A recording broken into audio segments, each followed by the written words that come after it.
Ahora hay películas que están intoxicadas, ¿no?, de la utilización de drones. Cuando aparece el nuevo elemento tecnológico hay una sobreutilización, ¿no? O sea, se convierten no sé, en algo mucho más importante de lo que es, ¿no?, que es una herramienta, ¿no? Entre las cosas, digamos, que te genera el concepto de innovación, te genera también esa duda con respecto a lo que pierdes, ¿no?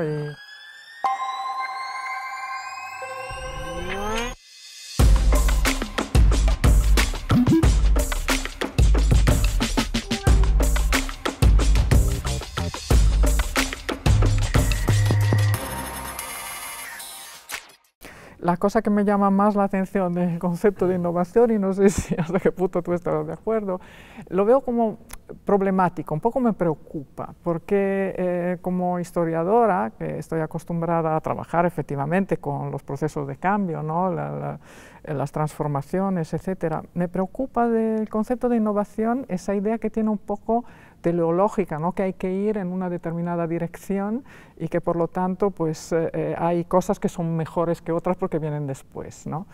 Y en todo mi trabajo de historiadora yo creo que no he utilizado nunca el concepto de innovación en sí, porque siempre me ha interesado más la complejidad quizás, la diversidad, eso sí, pero más en términos de eso de ir a explorar factores, elementos que no se habían tenido en cuenta. Y en cambio en el concepto de innovación lo que veo es como una especie de idea definitiva de que hay una dirección, ¿no?, en la que se va y hay que ir y eso es bueno, no sé. Si desde un punto de vista, como decíamos antes, técnico, es al ser, digamos, la profesión de director cinematográfico tan relacionada con los elementos técnicos, y allí tenéis ese tipo de condicionante, ¿no? Bueno, hay una dictadura ahí de lo técnico, de lo tecnológico, no sé cómo se dice, ¿no? Es cierto que existe una dictadura, a ver, parece que lo condiciona todo, ¿no?, y parece que tienes que estar al día de todo eso, ¿no?, de cómo, bueno, de las innovaciones técnicas que permiten, en mi caso, en mi oficio, pues rodar de otras maneras, ¿no?, o alcanzar cosas o maneras de contar que antes pues eran más difíciles, ¿no? Y parece que eso, que se asociara la idea de innovación a eso, ¿no? Yo siempre he sido muy opositor de eso, es decir, nunca lo he entendido así, ¿no? O sea, yo no creo que... O sea, creo que al final el lenguaje audiovisual, el lenguaje cinematográfico es un lenguaje muy narrativo, esencialmente narrativo, y como cualquier lenguaje, pues hay un momento en el que tiende a estabilizarse y alcanzar una madurez, que no significa que no se pueda cuestionar ni revolucionar, bendito sea, cuando sucede, ¿no?, y cuando sucede de una manera interesante y atractiva, ¿no?, y consiguen que una historia llegue a lugares más profundos, ¿no?, y más interesantes, pero es verdad que un lenguaje narrativo como es el cinematográfico, yo sí creo que alcanza un momento de madurez y de estabilidad que es cuestionable, pero que se puede trabajar sobre él, por supuesto, y buscar otras formas de contar, ¿no? Pero creo que entonces lo innovador para mí no estaría tanto en lo experimental o en lo tecnológico, como hemos dicho, que al final es una herramienta, ¿no?, como en la mirada sobre las cosas, ¿no? Es decir, yo creo que lo nuevo en realidad es lo de siempre contado con nuevos ojos, ¿no? Que al final, por decirlo así, que el escritor, creo que es lo mismo además, ¿no?, el cineasta, al final lo que debe hacer o lo que tiene que hacer, cada uno que haga lo que quiera, faltaba más, pero es verlo de siempre con nuevos ojos, ¿no?, con una nueva mirada, ¿no? Todo tiene que ver con dónde te sitúas tú como autor, ¿no?, con cómo observas la realidad, ¿no? Es decir, lo importante no son las cosas, sino cómo las vemos, ¿no? Y en ese sentido, sí creo que en las cosas de siempre pues podemos ver realmente historias nuevas, ¿no? Y yo creo que eso es desde donde yo intento trabajar casi desde que empecé mi carrera, ¿no? Buscar la novedad ahí en la perspectiva en la que abordas las cosas, ¿no? Pues me resulta muy interesante porque dando vueltas un poco, pensando en la conversación de hoy, ¿no?, pensaba, no, venga, hay que hacer un esfuerzo, vamos a ver qué parte buena puede haber en el concepto de innovación, ¿no? Entonces digo, bueno, ¿qué expresiones me resultarían así positivas o que creo que podrían dar resultados interesantes? He empezado, quizás una expresión donde incluyo el concepto de innovación que sí que me atrae, es la del pensamiento innovador, ¿no? Claro. Entonces, se me ha ido un poco la cabeza, ¿no?, a todo esto que ha ocurrido en estos últimos años de una forma acelerada, pero que bueno, que ya estaba allí, que es todo lo que puede haber aportado la teoría feminista y esa nueva visión, ¿no?, de plantearse la cultura desde una perspectiva que efectivamente yo creo que tiene además esa ventaja que no es teleológico para nada, sino que es como ver las cosas desde otro punto de vista, ¿no? Sí, sí. Y a veces con los estudiantes hemos hecho estos ejercicios, ¿no?, para que lo vieran, pensar la misma historia si el protagonista en lugar de ser hombre fuera mujer, ¿no? Un poco qué tipo de consecuencias. Entonces, en ese sentido, quizás sí, no sé si estás de acuerdo o si coincides. Sí, sí, completamente. Yo creo, de hecho, creo que el ejemplo que has puesto es muy bueno porque está ahí, ¿no? Y es un cambio cultural, es un cambio muy profundo el que tiene que ver con el feminismo y que siempre ha estado de alguna forma, pero es verdad que en estos últimos 5 o 10 años se está viviendo de otra manera, ¿no? Y yo creo que los cambios culturales son, o sea, normalmente llevan tiempo, pero son muy interesantes porque modifican la percepción de las cosas. Está pasando, ¿no? Ahora de repente se ven películas o sketches de humor de hace 15, 20 años y se ponen en cuestión, ¿no? porque digamos, la mirada ha cambiado, ¿no? Sin embargo, en aquel momento la mirada dominante era otra, ¿no? Entonces, creo que también es interesante eso, ¿no? O sea, eso era un producto cultural o de entretenimiento hecho a la medida de un tiempo y de una mirada, ¿no? En realidad, no sé, el pecado no estaba tanto, en mi opinión, en el que lo hacía, como en la mirada cultural que había, o sea, la mirada, cuando digo cultural me refiero a social, ¿no? Sobre esa realidad, ¿no? Se modifica esa mirada, lo cual es fantástico, y eso queda como expuesto, ¿no? Queda fuera. Así que también creo que eso hay que considerarlo, pero es cierto, ¿no? Al final hay una innovación ahí, ¿no? Para mí eso representa muy bien el sentido de lo que estamos hablando, ¿no? De lo que es innovar, es cambiar la mirada sobre las cosas de siempre, ¿no? Eso, efectivamente, sí. Porque desde el punto de vista, digamos, del trabajo que nosotros que no sabemos hacer, digamos, las obras y que por lo tanto las interpretamos, las leemos, las analizamos, ¿no? Lo que normalmente pues, yo intento poner en valor, sobre todo los estudiantes de Historia del Arte, que claramente están interesados en la creatividad, ¿no? En ver en qué se expresa esa creatividad, es la radicalidad, ¿no? De una determinada propuesta, pero que no es una radicalidad técnica o tecnológica, que no tiene absolutamente nada que ver con eso, sino que quizás precisamente nace de ese pensamiento innovador. O sea, digo que el pensamiento innovador es como un instrumento para poder alcanzar, digamos, aspectos, formas de ver, que antes no se tenían, como tú dices, ¿no? En otros momentos de la historia no se tenían en la cabeza. Sí, encontrar otros ángulos en las mismas situaciones, ¿no? Yo lo pensaba también, ¿no? Al final nos seguimos amando como hace 2000 años, como hace 200 años, nos seguimos odiando como hace 200, nos peleamos igual, o sea, todo sigue siendo muy parecido, lo que cambia es la mirada en el relato, ¿no? O sea, yo creo que al final un poco lo que diferencia la mirada del autor, o sea, cinematográfico, teatral, literario, de la del periodista, el biógrafo, el historiador, es que no está obligado ni debe contar las cosas como son, sino como él las ve, ¿no? Y yo es lo que espero de un autor. De hecho, esos son los autores que a mí me interesan, sean cineastas, sean escritores, ¿no? Los que cuentan el mundo como ellos lo perciben, ¿no? Aunque sea, bueno, cuanto más particular sea su mirada, más disruptiva, más especial, pues es más interesante, ¿no?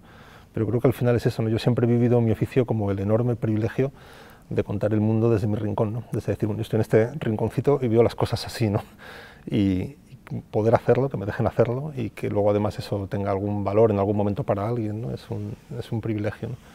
Sí, en ese sentido, no sé, me pregunto si observar el mundo, ¿no? De alguna forma, observar el mundo, como dicen los americanos, out of the box, ¿no? Intentando ver lo que no encaja en tu propia visión, ¿no? Y dejar que eso te alcance, te cuente cosas nuevas. En ese sentido sí que hay un elemento efectivamente de novedad y de innovación, sí.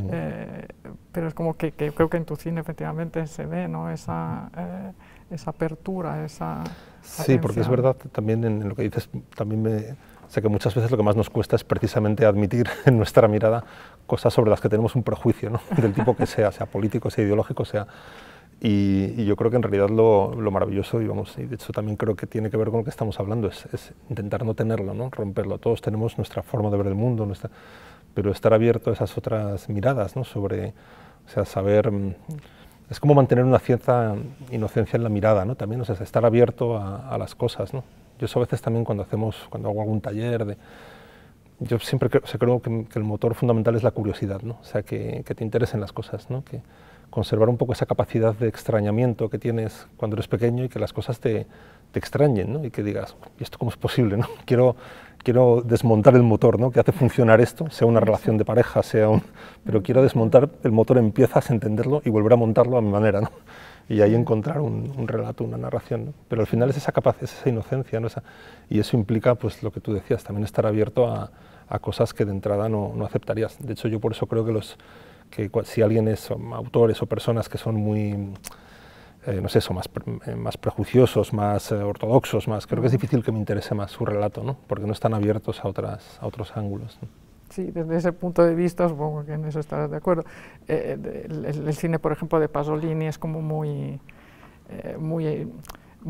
espectacular, ¿no?, desde esa percepción, porque no es solo luego la capacidad de crear, ¿no?, imágenes y sonidos que tengan una determinada fuerza, una determinada capacidad de evocar, sino es haberlo experimentado, o sea, tener esa autenticidad dentro, ¿no?, de tener eso que decir, ¿no?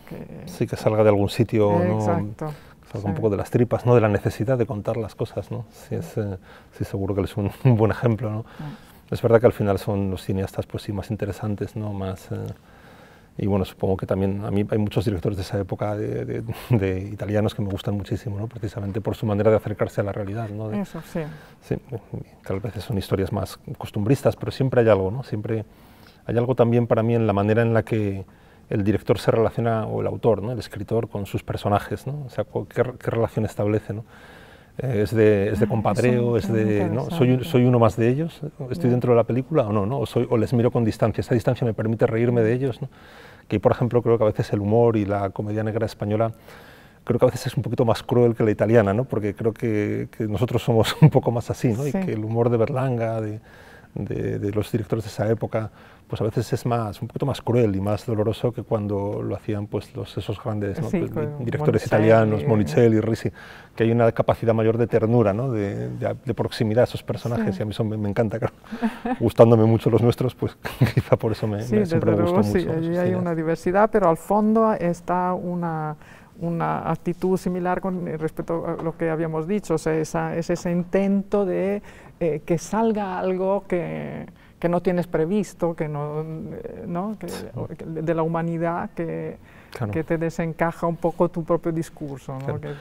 Bueno, es que entender las cosas, de repente hacer esos descubrimientos, esos hallazgos, ¿no? Es que ahora creo que los mejores momentos en el proceso de escritura de un guion es cuando tú alcanzas sitios, ¿no?, que te sorprenden a ti mismo, ¿no?, que dices, bueno, de repente esto es posible que pase, es capaz de esto el personaje, soy yo capaz de esto, ¿no? Y yo creo que esos son los regalos que te hace a veces la escritura de un guión, de un proyecto, que es cuando haces hallazgos, ¿no? O sea, no hay nada más hermoso que eso al final, ¿no?, que descubrir algo en el proceso de trabajo, ¿no? Y cuando eso sucede, ¿no?, cuando haces esos hallazgos sobre algo, casi siempre sobre la naturaleza humana, que al final es lo más interesante, ¿no?, es la materia prima para mí más interesante, ¿no?, y de todos esos cineastas que hemos dicho, pues cuando haces ahí algún hallazgo del tipo que sea, ¿no?, pues que es el mejor momento, supongo, ¿no?, para mí al menos. Sí, además supongo que también, como inicialmente has hablado, ¿no?, de que, así asimilando un poco el trabajo del director, del escritor, efectivamente, digamos, es la parte en la que quizás os sentís más libres, ¿no?, el momento de escribir, ¿no?, claro, supongo yo, ¿no?, porque luego el rodaje siempre tiene toda esa parte. Limitaciones. Claro, es que, fíjate, antes hablábamos de lo tecnológico y fíjate si tiene para mí poca importancia, que bueno, yo soy uno que luego en los coloquios le preguntan ¿con qué cámara has rodado, con qué película? Y yo siempre digo, preguntarle a mi operador de fotografía, porque no solo no lo sé, no lo quiero saber, o sea, quiero ocuparme de la historia de los personajes y de mis actores, ¿no?, y del lenguaje, por supuesto, ¿no?, con el que ruedas, pero ya no me hagas preguntas sobre la sensibilidad de la película, porque no te voy a, o sea, considero que no es mi terreno, ¿no? Pero sí es verdad que lo tecnológico, te decía que hasta qué punto es poco importante para mí, que yo en realidad todo lo que me interesa con respecto a mi oficio, cuando llega el momento de explicarlo, ¿no?, de teorizarlo un poco, como ahora, ¿no?, me sirve tanto el ejemplo de la escritura como el del cine, ¿no? Es decir, a mí que las historias se cuenten con una cámara o con un ordenador o con un lapicero no me importa, ¿no?, porque creo que lo esencial, lo que a mí me importa, sucede en todas esas disciplinas, ¿no? O sea, el hecho de que luego lo cuentes con una cámara, bueno, si está el lenguaje, ¿no?, la narrativa audiovisual, por supuesto, que es muy importante, ¿no?, y añade muchísimo a una historia, pero es quizá lo que menos me importa, ¿no? Me importa más lo que tiene que ver con lo humano, con los personajes, ¿no?, con las relaciones, y buscar ahí una manera de innovación, ¿no? Ese abordarlas desde un ángulo que sientas que no se ha hecho, ¿no?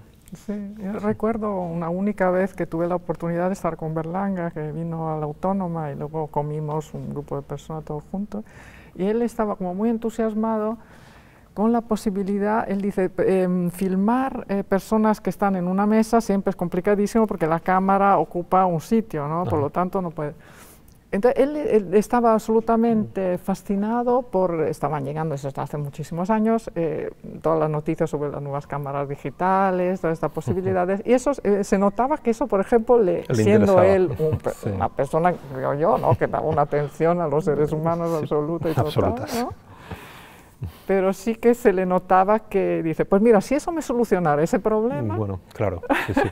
Eso es comprensible, hombre, y si hay muchísimos avances, claro que yo al final, aunque parece que reniego, no, evidentemente ayudan, influyen mucho en la manera de contar. Por ejemplo, el momento en el que se pasó a rodar en digital, a editar en digital, ¿no?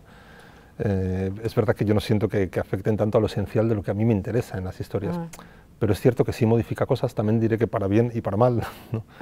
Por ejemplo, es verdad que puedes rodar, al rodar en digital, claro, antes el 35 la película era muy cara, ¿no? Entonces, yo he trabajado con actores a los que les ponía nervioso escuchar el paso de la película en el chasis, porque tú escuchas la película, ¿no? Cuando está corriendo en el chasis de la cámara suena y yo he trabajado con actores a los que eso les generaba presión por el dinero que sabían que costaba esa película, ¿no? Eso con el digital no pasa, con el digital puedes rodar muchas tomas seguidas, no cortas, y eso tiene un lado fantástico, ¿no? Que no tienes que economizar pero a la vez también hay algo como que, o sea, se desacrediza un poco el hecho de rodar, que está bien, tiene un lado bueno, pero también tiene un lado malo, que es que todo vale un poco. ¿Sabes lo que te digo? Como no había esa cosa del 35, del plano, rodar exactamente lo que quieres rodar, pues se vuelve todo un poco más casual y se le da menos importancia, quizás se cuidan un poco menos algunas cosas, ¿no? Y eso sí lo vivo como una pérdida, ¿no? Eso es interesante porque sí es cierto que entre las cosas, digamos, que te genera el concepto de innovación, te genera también esa duda con respecto a lo que pierdes, ¿no? Y hay toda una dimensión que yo creo que es igual, percibimos nosotros que nos ocupamos de cuestiones así como más teóricas, que es parecida, que es la sensación del tiempo, ¿no? Del tiempo que se puede perder o del tiempo que te puedes tomar, ¿no? Exacto, es que todo es una lucha contra el tiempo, ¿no? Es terrible. Efectivamente, todo se convierte en algo como muy productivo, ¿no? Sí. Y quizás por allí de este tipo de innovaciones es la más pesada, ¿no? Sí, porque además ha pasado una cosa, que es que ahora al trabajar en digital vas más rápido, pero entonces tienes menos tiempo para hacerlo, con lo cual estás en el mismo sitio en el que estabas, ¿no?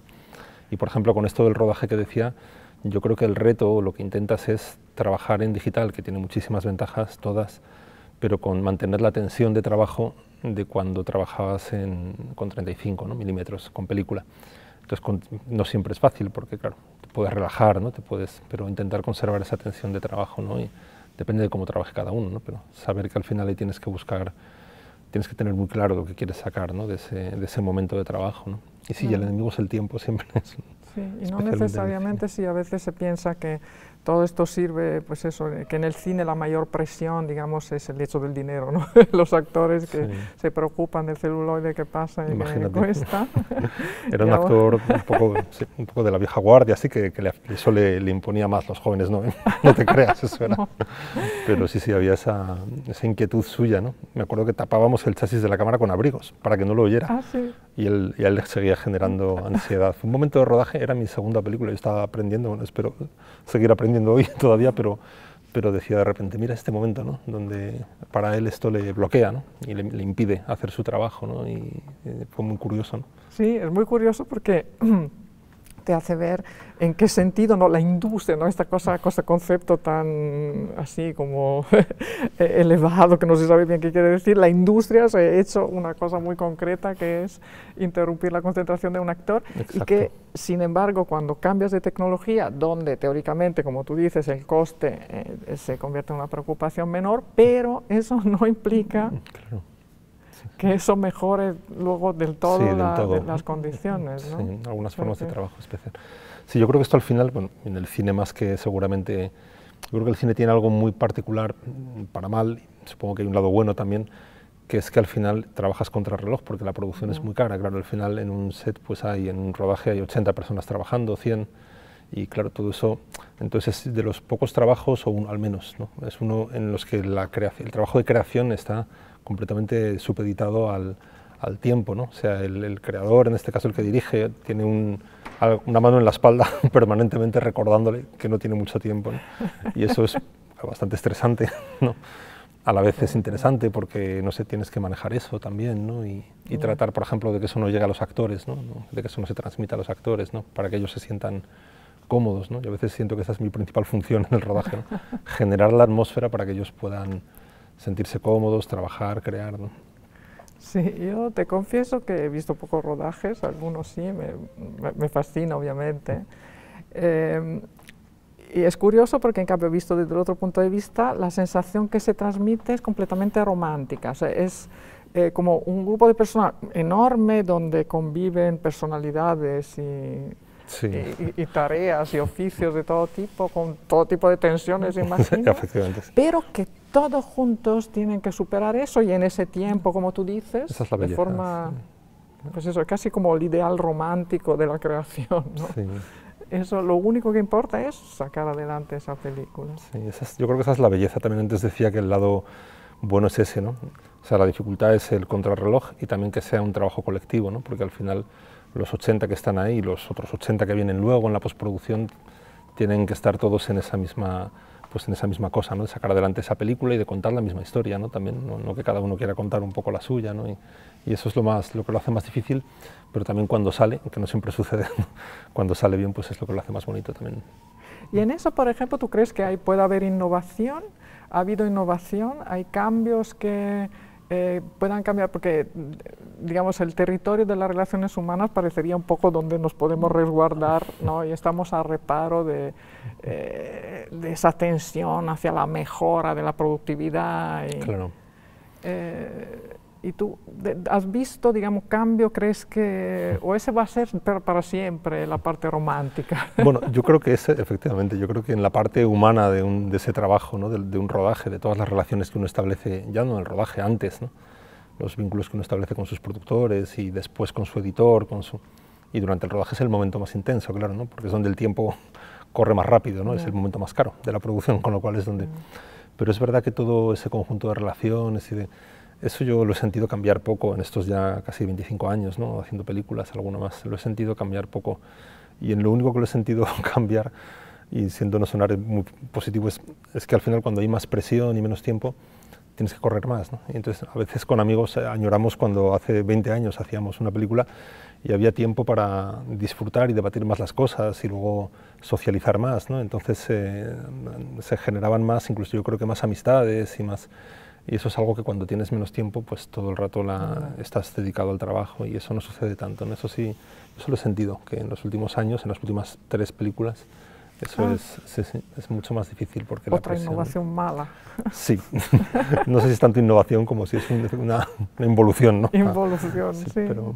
Bueno, pues que yo creo que hay innovaciones que pueden no ser efectivamente tan como, ¿no? Sí. Como has dicho, lo digital, que por un lado mejora, pero por el otro también te cambia determinadas maneras de funcionar, ¿no? Yo creo que realmente, volviendo un poco a ese concepto, desde la actividad creativa, así como hemos dicho, pues hay un valor muy positivo en todo lo que tiene que ver con mirar las cosas desde perspectivas nuevas o renovadas o innovadoras. Pues sí que hay también pues muchas consecuencias, digamos, que van empeorando, ¿no? en la condición en la que se trabaja de forma creativa, ¿no? Sí, a veces ese tipo de avances también o de descubrimientos, saber que los hay, ¿no? Ahora puedes llegar con una cámara a lugares donde antes no podías llegar, ¿no? Mira los drones, mira, hay muchísimos elementos técnicos, ¿no? Bueno, Kubrick fue el primero en utilizar el Steadicam, ¿no? y lo hizo de una manera maravillosa, ¿no? Y aprendimos todos mucho y lo disfrutamos. Pero es verdad que también a veces se puede convertir como en un velo, ¿no? En una distracción, ¿no? Cuando apuestas todo al deslumbramiento por lo tecnológico, ¿no? Pues a lo formal al final, eso también puede hacer que te olvides de lo otro, ¿no? De lo esencial, de lo que quieres contar, de cómo, no sé, creo que era Hitchcock también, ¿no? Que él renegaba, ¿no? En su maestría, él podía renegar de lo que quisiera, claro. Él renegaba de haber hecho La soga en un plano secuencia, ¿no? Y que era de las primeras películas que se hacían así, es un alarde técnico, y él luego en sus conversaciones con Truffaut decía es un alarde técnico, ¿no? Decía, me equivoqué, quería demostrar lo bueno que era, ¿no? Era innecesario, ¿no? Y me encanta, ¿no?, que un señor como él pues pudiera ver que había hecho algo motivado por la vanidad o por el deslumbramiento técnico, ¿no?, de hacer un plano secuencia, ¿no? Entonces eso a veces, es verdad que la simplicidad y el despojamiento, ¿no?, y yo creo que eso está en muchas otras, está en la pintura, ¿no?, está de repente despojarnos de elementos tecnológicos, de lo superfluo, hace que las cosas sean a lo mejor eso, ¿no?, más innovadoras y más radicales, ¿no? Exacto, sí. Pienso en aquello, ¿no? Y está aquel ejemplo también de la carrera espacial, ¿no?, que decían siempre que mientras Estados Unidos invirtió en un programa muchísimo dinero en desarrollar una tinta para un bolígrafo que desafiaba la gravedad, ¿no?, y hacía que los astronautas pudieran escribir en posiciones imposibles, Sí. Después de muchos años, pues bueno, cuentan que mientras tanto los rusos, los soviéticos decían, tenemos unos lapiceros, ¿no? Entonces ese dinero lo dedicaban a otra cosa, ¿no? Entonces hay algo ahí muy bello, ¿no? No sé cuánto es de exacto, pero quiero creer que es así y me gusta, porque dices, ¿qué es lo esencial, no? Tengo un lapicero, no me hace falta un programa de muchos miles de millones de dólares. Eso es cierto. Sí. Bueno, se puede hacer un momentito ahora, ya que hemos hablado de Kubrick, de Abogado del Diablo, porque efectivamente yo creo que el ejemplo de Kubrick nos lleva quizás a otras consideraciones, porque, por ejemplo, el hecho de que no haya filmado finalmente inteligencia artificial, ¿no? Sí. En parte tiene que ver que él pensaba que no había una tecnología suficiente, ¿no?, para ese robot, ¿no?, que tenía que tener apariencia humana perfecta, y hubo que esperar a Spielberg, ¿no? Sí. Y Kubrick tenía razón, no porque tampoco era una gran película, pero sí, uno estudia toda la documentación que en la exposición que hay ahora aquí en el Círculo, ¿no? Hay un montón de documentación de estos proyectos que él tenía absolutamente estudiadísimos y buscando precisamente esa nueva manera de enfrentarse a las cosas, pero sí que allí se topó con la tecnología, con la falta de innovación, ¿no? Sí, pero fíjate también, yo creo que no es que lo haya, que yo creo que todos los cambios tecnológicos en el cine, en la historia del cine, casi todos conllevan un momento de, ¿cómo decirlo?, de desastre, ¿no? O sea, cuando entra el sonido, cuando entra el color, porque ahí, ¿no?, hay una necesidad de exhibirlo, ¿no?, de exhibir el Steadicam también, o sucesivamente, ¿no?, las grúas, ¿no?, cuando empezamos a utilizar drones ahora, ¿no? Ahora hay películas que están intoxicadas, ¿no?, de la utilización de drones. Cuando aparece el nuevo elemento tecnológico hay una sobreutilización, ¿no? O sea, se convierten no sé, en algo mucho más importante de lo que es, ¿no?, que es una herramienta, ¿no? Entonces, creo que esos cambios al final hay como a veces, ¿no?, hay una intoxicación también, ¿no?, del elemento técnico y prefiero pensar eso, ¿no?, volviendo un poco al principio a lo que decíamos, ¿no?, a cómo para mí o para lo nuevo está en encontrar maneras nuevas de contar, ¿no?, pues lo que se ha contado ya mil veces, ¿no?, sobre las relaciones, sobre los... Y existen, ¿no? La maravilla es que existen, porque uno podría pensar que se han agotado. Y dices, bueno, 2000 años contando la misma historia de amor, se puede, ¿no? Llega alguien y lo hace y es una maravilla, ¿no? Es un poco la teoría aquella también de la fábula universal de Aristóteles, ¿no?, de que todas las historias están contadas ya, ¿no? Son todas la misma historia, pero no es verdad, ¿no? Hay gente que llega y la cuenta con una enorme simplicidad y eso es nuevo, ¿no? Y pues prefiero quedarme un poco con esa idea, ¿no?, con eso de que lo importante es cómo te aproximas a las cosas y la curiosidad como motor, ¿no?, eso que decíamos también de que te interesen las cosas y hacer tú mismo descubrimientos. Solo si los haces tú podrá percibirlo alguien después como un hallazgo, ¿no? Si tú no los haces en el proceso es imposible, ¿no? Sí, yo me quedaría efectivamente con estas frases tuyas, porque yo creo que desde otra profesión completamente diferente, pero coincido completamente Se ve así, en tu análisis, vamos, yo creo que...